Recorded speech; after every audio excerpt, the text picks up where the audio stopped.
Bismillahirrahmanirrahim.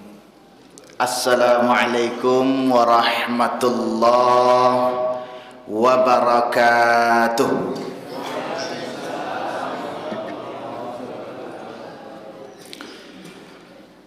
Alhamdulillahi rabbil alamin. Alhamdulillahilladzi ahyana ba'dama amatana wa ilaihin nusyur. Ashhadu an la ilaha illallah wa ashhadu anna Muhammadan abduhu wa rasuluh sallallahu alaihi wasallam la nabiyya ba'd. Allahumma salli wa sallim ala sayyidina wa nabiyyina Muhammad wa ala alihi wa sahbihi wa man tabi'ahum bi ihsanin ila yaumiddin. Amma ba'd. Alhamdulillahirabbil alamin. Puji syukur Bapak-bapak dan ibu-ibu yang dirahmati oleh Allah. Bersyukur kita kepada Allah, mulonyo rundiang ka dibaca, mulonyo kaji ka disabui. Samu bersyukur kita kepada Allah Tuhan Malikul Alam, na menggerakkan hati jo pikiran, menuangkan paham di dalam rasa. Niat diangan nalah lamo cinta di hati laba musim barulah kini menjadi nyata. Kok salawat bertumpak salam ke bakih Nabi junjungan alam, Nabi besar Muhammad sallallahu alaihi wasallam. Allahumma salli ala Muhammad wa ala ali Muhammad.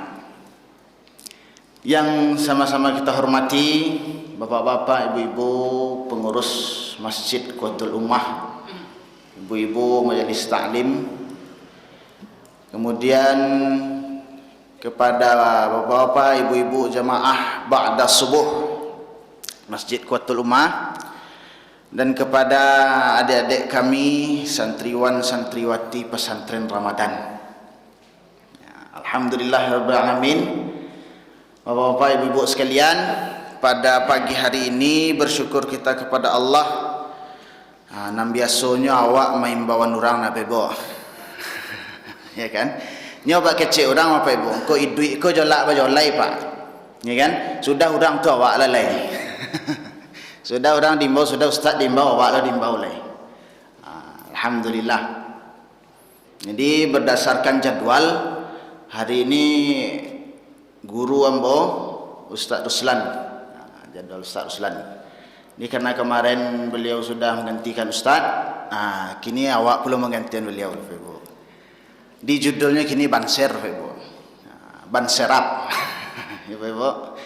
Tapi sungguh pun banserap, ya kan? Namanya ambo ketik jolong kagadang, aka kurang pengalaman balun, pendape ko alu manakah. Nyampang bo menyampaikan kaji biko Pak Ibu, kok tasuo sumbang jo salahnya, kilaf jo kilafatnya. Umpama orang mengaji nam pendek terpanjangan, nam panjang terpendekan, tentu al-ustaz, bapak-bapak, ibu-ibu yang lebih tahu, yang lebih dulu daripada ambo. Ambo mohon maaf di balik itu. Boleh dimaafkan Pak Ibu? Alhamdulillah. Ya kalau orang Minang itu ke kacadiknya Pak Ibu. Itu makanya tidak bisa orang melawan orang Minang itu dah. Ya kan? Nya sebelum nyanyi lanyo pintih, sebelum hilang lanyo cari. Dia nyampang salah-salah kok sasik gembol sabui beko. Ambo kalau minta maaf. Abi perkara. Ya kan? Nah. Yang pertama, alhamdulillah Pak Ibu, kembali pagi ini kita sebagaimana yang Ananda sampaikan di awal tadi, ya kan? Puji syukur kepada Allah yang menuangkan paham di dalam rasa, niat dianganlah lamo, cinta di hati lama musim. Ya lamo niat dia awak Ibu. Lah lamo Ibu. Semenjak dulu bulan Rajab, kita sudah berdoa kepada Allah. Apa doa kita kepada Allah? Allahumma barik lana fi Rajab wa Sa'ban wa ballighna Ramadan. membaca doanya saya 3 bulan Pak Ibu, lah 2 bulan ke belakang. Nah niatnya lah dari tahun ke patang, ya Allah basobok jua lah Ramadan tahun besok ya Allah. Alhamdulillah dikabulkan Allah Pak Ibu. Beribadah udah setengah lebih perjalanan di bulan Ramadan ini. Maka umur yang diberikan Allah, kesempatan yang diberikan Allah Bapak-bapak Ibu-ibu, marilah senantiasa hendaknya kita jadikan alat untuk iktibar, mengambil pelajaran, memperbaiki diri Bapak Ibu-ibu. Kenapa? Imam Ghazali pernah ditanya Bapak Ibu-ibu, kenapa, hai Imam, kenapa engkau masih dihidupkan oleh Allah? Nak bayu pertanyaan itu Pak Ibu. Kau bertanya lah mbok kini ke Bapak Ibu. Bang kau kini masih hidup je Bapak Ibu lai. Aja wak kira Pak Ibu. Bang kau hidup je Bapak Ibu lai. Ayalah mudah itu ketentuan Allah. Kan begitu. Jawaban yang umum. Tapi Imam Ghazali tidak begitu Pak Ibu. Imam Ghazali ini gelarnya bapak tasawuf, bapak sufi. Apa kata Imam Ghazali? Kenapa Allah masih menghidupkan saya hari ini? Karena Allah masih memberikan kesempatan kepada saya untuk bertaubat kepada Allah. Begitu Pak Ibu. Diberikan kesempatan hidup untuk mohon ampun kepada Allah, masih diberi kesempatan untuk bertaubat, memperbaiki.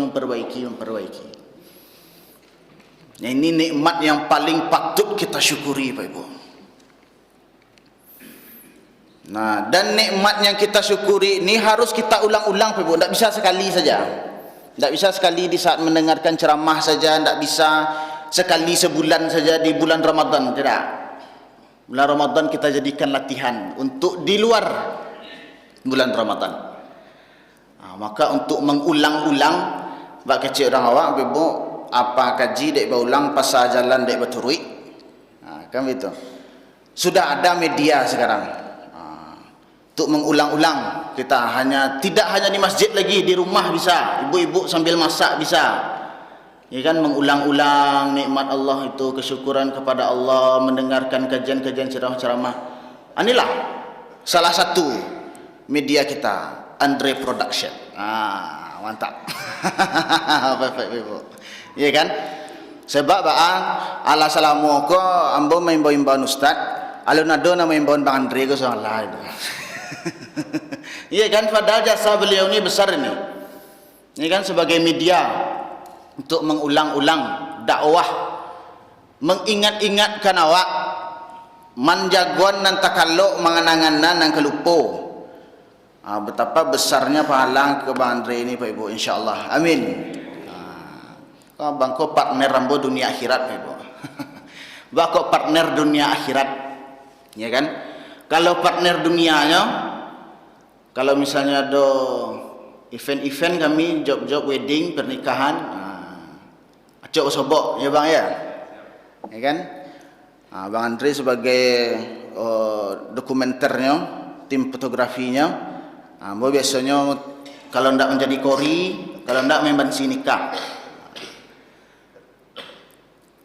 Nah, kalau partner akhiratnya itulah di bulan Ramadan, ambo membawa ustaz, Abang Andre merekam ustaz. Partner dunia akhirat. Seperti itulah persaudaraan yang dicarikan, yang diarahkan oleh Rasulullah Pak Ibu. Bersaudaralah kamu di dunia sampai ke akhirat. Nah, untuk mencari persaudaraan itu Pak Ibu harus ada kecocokan. Dan persaudaraan yang dibangun itu Pak Ibu harus berdasarkan iman. Nah, ini inti kajian kita pada pagi hari ini insyaallah. Di kajian kita pada pagi hari ini Pak Ibu, pengaruh jiwa bagi keimanan kita. Nah, dia ada pengaruh kejiwaan dalam keimanan kita Pak Ibu. Kenapa iman ini penting kita bahas? Karena Bapak Ibu, setiap perintah Allah itu di dalam Al-Quran itu 4 saja sasarannya Bapak Ibu. yang berkaitan dengan ibadah, seruan kepada Allah. Itu 4 sasaran. Yang pertama kepada Nabi, ya ayuhan Nabi, itu pembukaan ayat misalnya. Kemudian untuk orang beriman, ya ayyuhalladzina amanu. Ini yang akan kita bahas, orang beriman. Kemudian keempat, untuk ahli kitab, ya ahlal kitab. Ini dihimbau juga oleh Allah untuk beriman kepada Allah, ikut ruku, ikut sujud kepada Allah. Nah, kemudian yang keempat secara umum, ya ayyuhan nas, hai sekalian manusia. Itu umum sifatnya. Nah, kenapa orang-orang yang beriman ini khusus, Pak Ibu? Di dalam ibadah syariat harus didasarkan kepada iman, Bapak Ibu. Jadi iman itu adalah fondasi awal daripada seorang hamba Allah.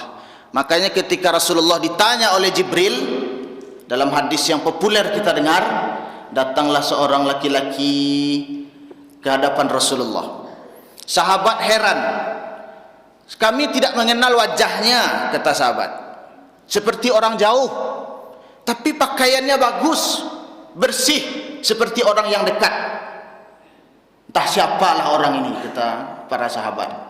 Duduk dia dekat Rasulullah, kemudian dia bertanya kepada Rasulullah tentang perkara-perkara agama. Yang pertama ditanyakan kepada Rasulullah adalah masalah iman. Ya Muhammad, wa huwal iman. Apa itu iman? Dia tidak bertanya bagaimana apa itu Islam, bagaimana solat, bagaimana puasa. Nah, itu ditanya. Iman dulu. Yang pertama. Malah ayat yang pertama turun itu, Al-Alaq ayat 1 sampai 5 itu perintahnya iman dulu. Mengenal Allah dulu. Iqra bismi rabbikal ladzi khalaq. Apa susahnya Pak Ibu? Langsung saja diturunkan ayat oleh Allah, hai Muhammad puasalah, hai Muhammad salatlah. Apa susahnya bagi Allah? Tapi Allah tidak begitu. Kenapa? Karena perkara ibadah-ibadah yang kita lakukan melihatnya tergantung pada niat dulu. Innamal a'malu binniyat wa likulli imri'in ma nawa. Segala sesuatu tergantung pada niatnya, dan setiap orang mendapatkan apa yang dia niatkan. Jadi kalau niat awak dengan iman beribadah, Pak Ibu, maka diterima Allah. Kalau tidak, ya begitu-begitu sajalah. Latihan-latihan saja. Kalau bak kecil orang-orang kayak awak dulu, Pak Ibu, aku sembahyang kulit-kulit je lah. Kan menggari-gari je lah. Entah mana sembahyang nak jaleh. Gitu. Bergerak-gerak saja, senam-senam olahraga saja, rukuk sujud. Entah apa yang dirukukkan, entah ke siapa sujudnya. Nah, ini dalam iman. Ini penting iman ini, Pak Ibu. Ini apa yang iman itu?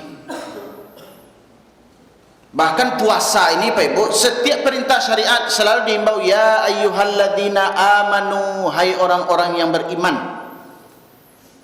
Kutiba alaikumusiyam, diwajibkan atas kamu berpuasa. Jadi yang tidak beriman, Pak Ibu, tidak wajib puasa. Nah, jadi kalau bermasalah imannya, kalau keraguan imannya, tidak wajib puasa itu. Beriman yang diimbau Allah itu orang-orang beriman yang benar imannya. Nah, makanya kata para ulama mengkaji masalah iman ini. Iman ini asal katanya, Pak Ibu, al-amnu. Al-amnu artinya adalah rasa tenang, rasa nyaman gitu. Rasa tenang, rasa nyaman.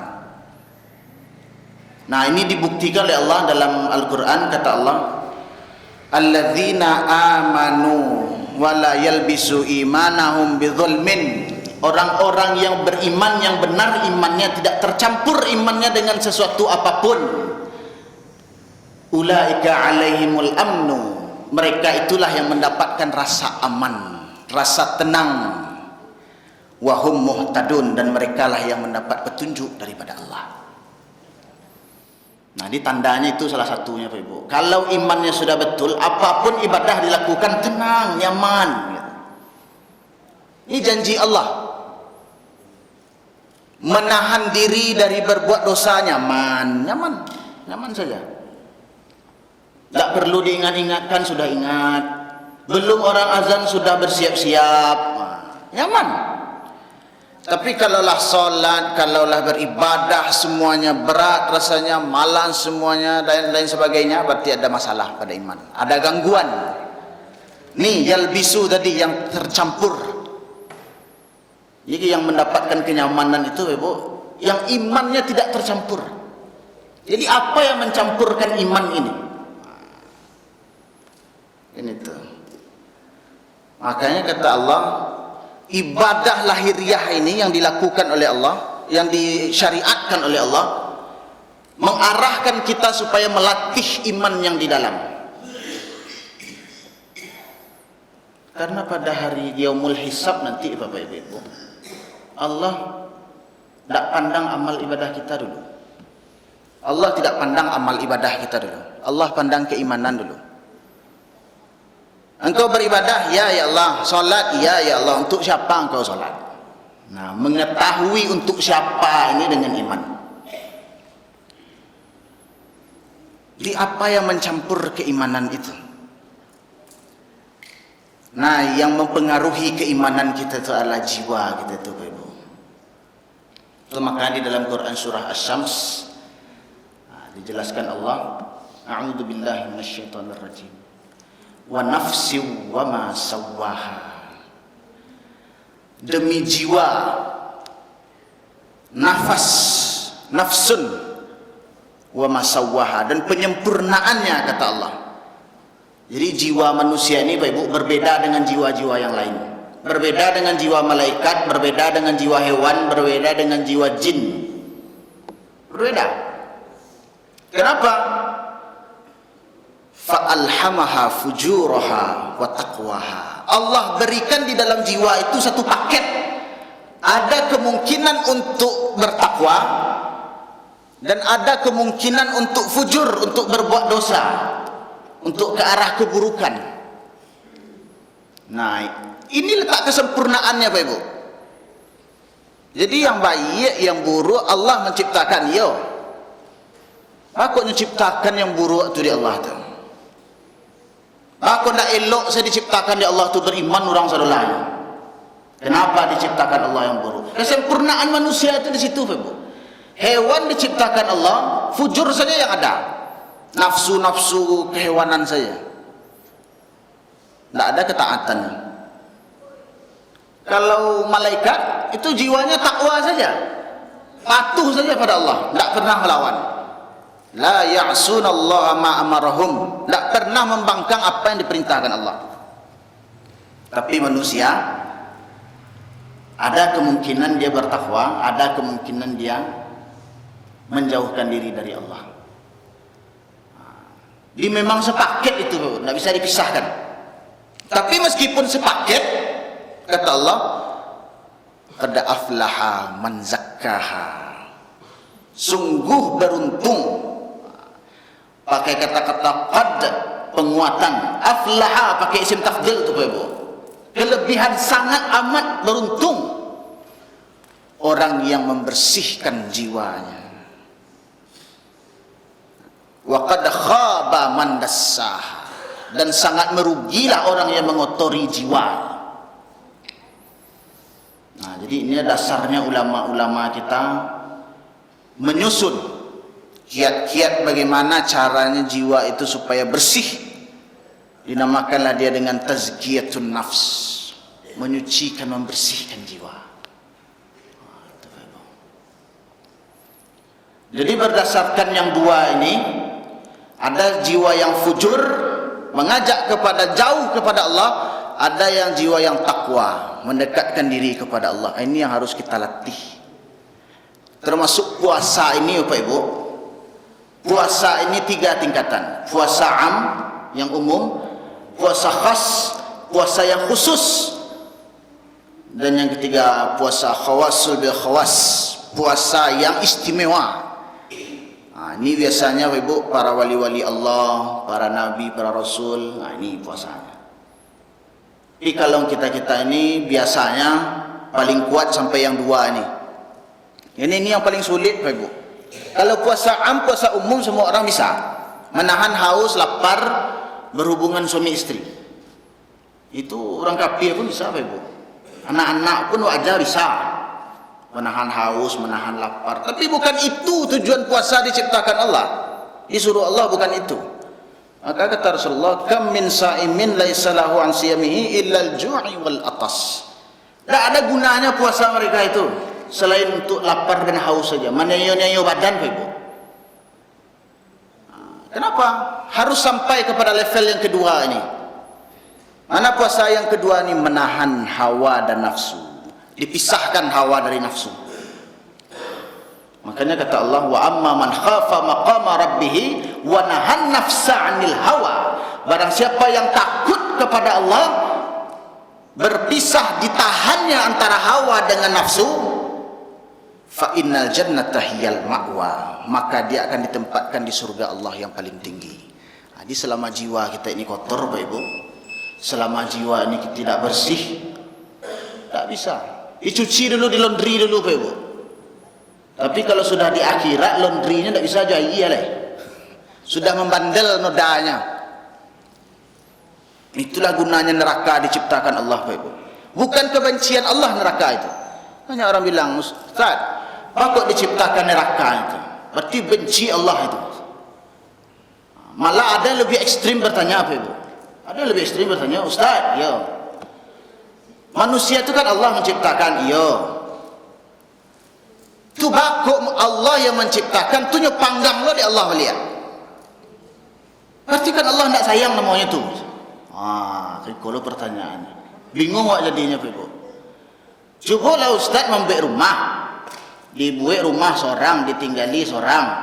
Sudah tu Ustaz bakar. Dia mungkin. Ini ekstrim pertanyaan, Bapak Ibu, hati-hati. Yang Ustaz kau lama jawabnya. Pak pun keraja, Pak, kebetulan Pak tu keraja petani. Kau petani, Ustaz. Petani, Pak. Apa nanam padi di sawah, Pak? Iya. Sudah dipanen padi itu, Pak, lah sudah masaknya, lah sudah dituai, dipangan, Pak. Itu sudah tuh diangin lah, dipisahan, ya kan? Jadi padinya, kemudian jadi padi jadi bareh gitu. Sudah tuh Pak pangan lah. Yang di sawah tadi kan tuh pakai menyabitnya tuh dipangan tuh. Abu Bakar, Ustaz, leka mungkin apa nama nanam, apa nama nuai itu Pak Bakar loh. Leka mungkin. Ayo teman nolak Pak kaya nak, Ustaz. Jadi kasih sayang Allah di situ, Pak Ibu. Neraka pun kasih sayang Allah. Kenapa? Dicuci dulu, jiwanya dibersihkan dulu. Kenapa di dunia tidak mau membersihkan jiwa? Hatinya sakit. Inna fil jasadi mudghah. Itu kaji Ustaz kita tadi malam, Bapak Ibu. Idza salahat jasadu kulluhu, wa idza fasadat jasadu kulluhu, ala wahyal qalb. Ada satu bahagian dalam diri manusia itu, kata Rasulullah, segumpal daging. Kalau baik, dia baiklah semuanya. Kalau buruk, buruklah semuanya. Itulah hati. Kenapa hati? Karena disitulah bersemayamnya jiwa itu. Hatinya hati yang mana, Ustaz? Hati itu bukan sekedar hati daging, Pak Ibu. Kalau hati daging awak, itu jasad itu. Diletaknya jiwa itu di keruhanian, di batin awak. Aku kaji balai batin, Pak Ibu. Kaji orang tua kita saya suap. Ikan patin dimakan patin, bayi riang jelumbo-lumbo, di dalam layar ada batin, di dalam batin barasio pulo. Sampai ke situ dia kaji. Karena di situ letaknya. Di dalam dada manusia itu, fi sudurin nas tadi adalah tempat. Apa tempat di sana? Ada gangguan, ada was-was. Alladzi waswisu fi sudurin nas, artinya di dada manusia, runggo dan di tengah. Itu dulu pengajian itu, Ibu. 3 runggo di manusia, runggo di hati, runggo di tengah, runggo di bawah, kan? Runggu di tengah, sudur. Di dalam sudur itu adalah sebuah, itu yang dinamakan hati. Bentuknya tidak sama dengan hati daging nih, Pak Ibu. Ada dua di sana, ada yang sanubari, ada yang hati nurani. Sanubar ini letak dari yang mempengaruhi itu, mempengaruhi jiwa yang fujur tadi, fujuroha tadi itu. Di sanubari, Pak Ibu. Di dalam pada itu hati nurani. Itu letaknya ketakwaan. Tapi tidak finish sampai di situ. Di situlah qalbu tadi. Ada qalbu itu,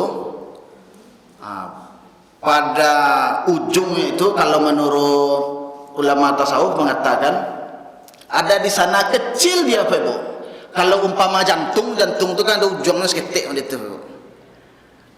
Disebut itu halaqatus sada, tempat pertemuan. Pertemuan siapa? Gitu. Di situ was-was yang paling besar, godaan yang paling besar antara pertemuan hamba dengan Tuhannya. Di dalam daripada itu lagi baru fuad namanya. Di fuad itu hati yang betul-betul kokoh keimanannya sudah dibersihkan dan murni. Orang-orang beriman, para wali-wali Allah, Nabi dan Rasul, itu hatinya fuad. Makanya kata Allah, diciptakan oleh Allah, wa ja'ala lakumus sam'a, telinga, wal absara, pandangan, wal afidah. Afidah itu fuad, hati-hati yang fuad. Qalilan ma tashkurun, sedikit sekali kamu yang bersyukur, kata Allah. Kenapa sedikit yang bersyukur? Karena tidak mau dibersihkan itu yang dikotori. Jadi kata Allah, beruntunglah orang yang mensucikan jiwanya. Kalau sudah kotor itu, Pak Ibu, apapun ibadah dilakukan kotor hasilnya. Kotor hasilnya. Karena dasarnya ibadah itu dari sana. Selalu dibersihkan. Bagaimana cara membersihkannya, Pak Ibu? Satu-satunya jalan membersihkannya dengan taubat. Taubatan nasuha. Makanya Nabi Adam diturunkan ke bumi itu, Pak Ibu. Nabi Adam tidak minta surga. Ya Allah, berikan saya surga. Tidak. Sudah dijanjikan Allah dunia ini sebagai surga Nabi Adam. Walakum fil ardi mustaqarru wa mata'un ilahin, kata Allah. Bumi ini kujadikan, kata Allah, tempat bersenang-senang bagi kamu untuk sementara waktu. Dan dijanjikan Allah bumi ini surga. Nabi Adam tidak minta surga. Kini kan awak nak berlebih-lebih minta surga, apa Ibu? Malah mohon maaf ini, mohon maaf. Banyak di antara kita kalau kau ibadah baitung palur dulu, Pak Ibu. Ambil kalkulator. Dibuat solat iko sekian palu. Dibuat iko di masa rugonya. Habis ko bertambahan bakalian berjumlahan bara kira-kira. Ini banyak ya. Hitung. Tak bisa bersih jiwa dengan itu, Pak Ibu.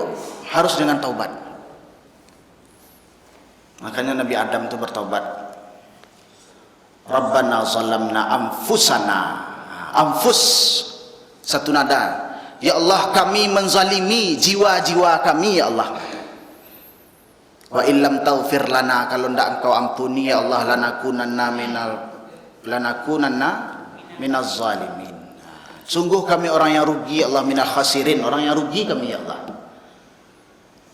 Itu setelah sholat pun kita ucapkan astaghfirullah. Assalamualaikum warahmatullahi wabarakatuh. Assalamualaikum warahmatullahi wabarakatuh.